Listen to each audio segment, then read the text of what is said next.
Professor Geeta Bhatt, now I know that in government educational institutions, for example, and this is what the Solicitor General argued in the Supreme Court last year, they would actually introduce a very large number of extra seats. They told the Supreme Court that 2,13,766 additional seats will be added, and therefore the question arises, who's going to pay for this? And the government has actually sanctioned a very large amount of money, 4,315 crores, to allow for infrastructure to be built, to allow for more people to be placed in colleges. But do you believe that this is the solution, just adding seats? Where does one get quality teachers?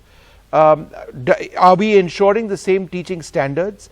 Do we physically have the space in all courses to actually add this sort of space? I mean, there are going to be so many more students coming in, potentially.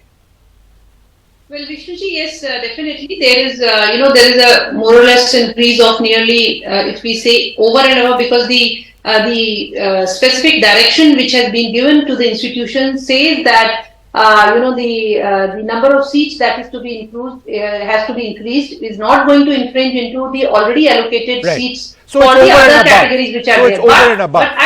Over and above that. And for that, an allocation of, as you just mentioned, has already been done by the government for nearly 153 or so central, educational institutions, including research institutions. Now, yes, expansion is required. And Vishnuji, if you remember that even when the OBC quota had come, at that time also the government on the same lines, when there was an increase in the number of student seats, correspondingly there was also, additional budget and additional, allotment of teaching positions which was given, which subsequently is going to happen in this also. However, I would also like to put forth one point is that the discussion, because of some technical reasons, I could not join earlier.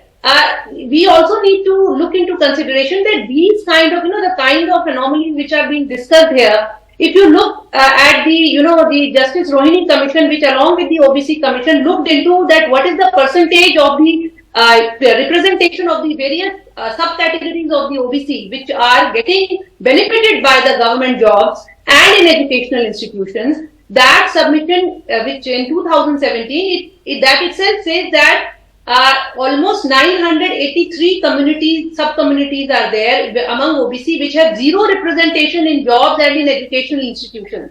97% of the so you believe that there needs to be further quotas? Given by 25%. So are you calling for more quotas? Statistics which exist for...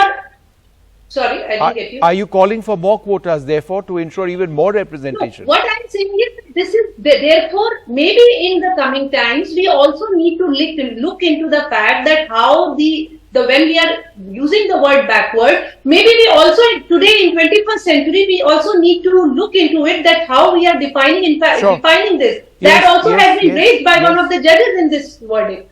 No, that's important. How does one actually define it? Because all of a sudden we are now defining it after this judgment over and above caste considerations on socio-economic grounds, primarily economic grounds.